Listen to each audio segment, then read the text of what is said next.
Un jardin thérapeutique, c'est plusieurs choses. C'est déjà un jardin qui fait du bien à ceux qui vont le fréquenter, l'utiliser, en être les usagers. Alors, mais qui fait plus de bien que juste un jardin, parce que la plupart des gens qui ont des jardins et qui jardinent dans leur jardin le font parce que ça leur fait du bien. Donc un jardin thérapeutique, c'est un niveau au-dessus, c'est-à-dire c'est un jardin où des professionnels vont vraiment travailler sur toutes les dimensions, toutes les vertus thérapeutique du jardin, tout ce qui nous fait du bien dans les relations à la nature, pour vraiment vivifier, accroître tous ces potentiels de bien-être, de plaisir, etc., pour que les gens qui sont là en profitent au maximum. Donc c'est vraiment un jardin qui est destiné à être utilisé pour accroître voilà, tous les éléments importants pour la santé, pour la diminution du stress, pour la qualité de vie, etc. Donc après, il y a autant de dimensions qu'il y a aussi de patients, qu'il y a aussi de maladies, qu'il y a aussi de situations différentes. Un kinésithérapeute, par exemple, peut se servir d'un jardin thérapeutique pour, à travers le jardinage, faire à des personnes qui ont besoin de rééducation, par exemple, des mouvements, des gestes, donc avec un râteau, un arrosoir, etc., que ces personnes-là ne seraient pas motivées à faire si on les mettait dans une pièce blanche de kiné avec soulever le poids pendant 30 fois de suite, quoi.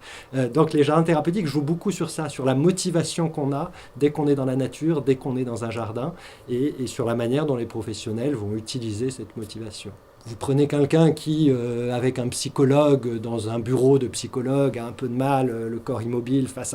à parler librement, etc. Cette personne-là, dans un jardin, en se promenant simplement avec le psychologue, ou en jardinant et en parlant de ce qu'elle ressent quand elle jardine, peut arriver du coup à avoir une parole beaucoup plus libre, beaucoup plus facile que si on était resté à l'intérieur, entre quatre yeux.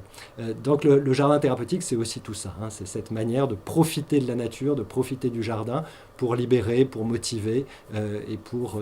créer des liens en fait entre voilà, le plaisir à être dehors à jardiner et le prendre soin de soi. Quand on regarde ce qui motive les gens à aller dans la nature, en fait, vous avez un panorama énorme. Vous avez des gens qui vont dans la nature surtout pour faire du sport, pour y être actifs, d'autres qui vont dans la nature parce que c'est l'endroit où ils méditent le mieux,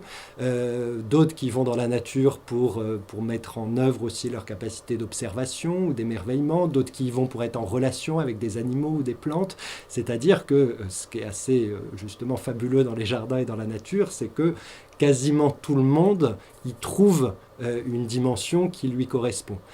Donc après, à nous de faire justement que dans les jardins thérapeutiques, ça ne soit pas juste des jardins pour des rêveurs ou des jardins pour des sportifs ou des jardins pour des actifs, mais des jardins qui offrent un maximum de possibilités à chaque personne de trouver là ce qui, elle, l'anime justement dans la relation avec la nature.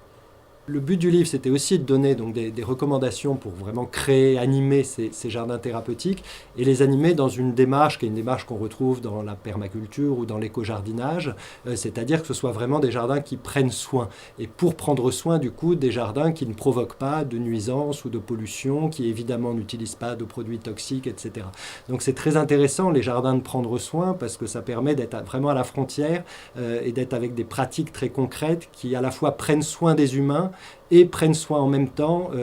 des autres qu'humains, des plantes, des animaux. Et du coup, il y a une sorte de prendre soin réciproque qui se fait. C'est-à-dire qu'en prenant soin d'une certaine manière des jardins, on prend soin de soi aussi, et ça aide les jardins à prendre soin de nous.